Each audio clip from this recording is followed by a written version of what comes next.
Hello అండి, నేను మీ Revathi. Welcome to SSN vlogs. ఈరోజు వీడియోలో ఒక చిన్న మూమెంట్ని అయితే మీ అందరితో షేర్ చేసుకోవాలనుకుంటున్నానండి. నాకు స్టిచ్చింగ్ అంటే ఎంత ఇంట్రెస్ట్ అంటే అసలు మినిమం బేసిక్స్ కూడా తెలియకుండా యూట్యూబ్ వీడియోస్ చూస్తూ వాళ్ళు చెప్పిన పాయింట్స్ని నోట్ చేసుకొని ఈ బ్లౌజ్ కట్ చేసి హ్యాండ్తో కుట్టడం అయితే జరిగిందండి. ఫిట్టింగ్ అయితే కరెక్ట్గా వచ్చింది. వేరే మెజర్మెంట్స్తో కూడా వేరే వాళ్ళ బ్లౌజ్ కుట్టానండి, అది కూడా కరెక్ట్గానే వచ్చింది. తర్వాత మా వారికి చూపిస్తే లైట్ తీసుకున్నారు. మళ్ళీ ఇప్పుడు బాగా ట్రెండ్ అవుతున్న ఈ కట్ వర్క్ బ్లౌజ్ కూడా కట్ చేసి హ్యాండ్తోనే కుట్టానండి. నేను మా వారిని చాలాసార్లు అడిగానండి, కానీ ఆయన నువ్వు హ్యాపీగా జాబ్ చేసుకొని నీకు స్టిచ్చింగ్ అవసరం లేదని చెప్పి లైట్ తీసుకున్నారండి. యాక్చువల్గా మేము వేరే పని మీద బయటికి వెళ్ళామండి, కానీ నాకు తెలియని విషయం ఏంటంటే ఈ స్టిచ్చింగ్ మిషన్ తీసుకోవటానికని ఆయన బయటికి తీసుకెళ్లారని అక్కడికి వెళ్ళేంత వరకు తెలియదండి.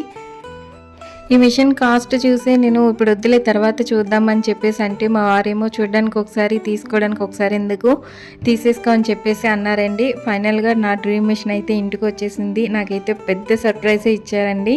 ఇంకా వినాయక చవితి రోజు పూజ కూడా చేసేసుకొని స్టిచ్చింగ్ అయితే స్టార్ట్ చేసేసానండి.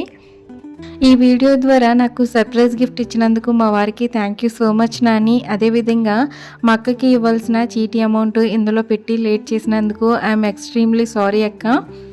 ఇంకా ఏ మోడల్ మిషన్ తీసుకున్నాను, దాని కాస్ట్ ఎంత పడింది, అసలు ఏ పర్పస్ మీద ఈ మిషన్ తీసుకున్నానో ఒక డెమో వీడియోతో మీ ముందుకు వస్తానండి. Thank you for watching.